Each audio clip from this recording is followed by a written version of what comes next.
Bonjour tout le monde, je m'appelle Gilles Durand, je suis céramiste depuis mon enfance. J'ai fait un peu d'études de céramique et j'emploie le procédé de la jarre à la corde qui consiste à faire des grosses pièces sans trop se fatiguer. Ce procédé existe depuis les années 1900. Voilà, ce procédé peut être réalisable que grâce à la corde en chanvre qui a la propriété d'absorber l'humidité, de sécher la pièce par l'intérieur et l'extérieur sèche par voie naturelle, en sachant que le chanvre, quand il est humide, il prend du retrait.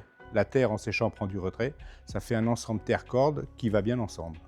Alors là, je vais enduire toute la corde de barbotine pour qu'elle commence à faire son absorption d'eau. Voilà. Alors, le calibre enlève l'excédent de terre. L'épaisseur de la jarre doit être entre 1,5 cm et 2,5 cm, suivant la grosseur, suivant le galbe. Tout dépend de la forme, on va dire, plus ça va être galbé, plus le bas devra être épais pour soutenir le haut, quoi. Voilà. C'est un peu une histoire de logique.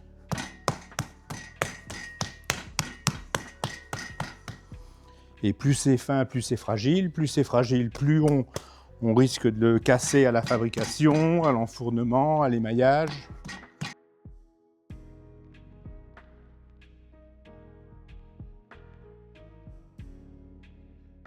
Alors là, on a enlevé le chapeau, ce qui tenait les balènes. Maintenant, on a les balènes qui sont amovibles et c'est la corde qui tient la terre. Maintenant, on va enlever les balènes et la pièce va sécher tranquillement. Voilà, alors quand les balènes sont enlevées, la corde va tenir la terre. On a enlevé une petite partie de corde pour pouvoir faire un bord bien lisse, une belle finition. Et maintenant, on va attendre que ça sèche. Au fur et à mesure que ça va sécher, on va dérouler la corde.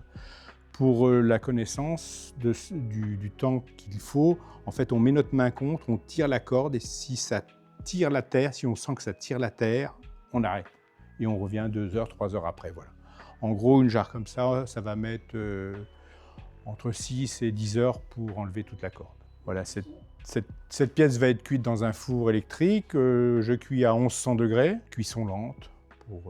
Comme des fois, je mets qu'une seule pièce dans le four pour ne pas la rater. Je fais une cuisson très très lente.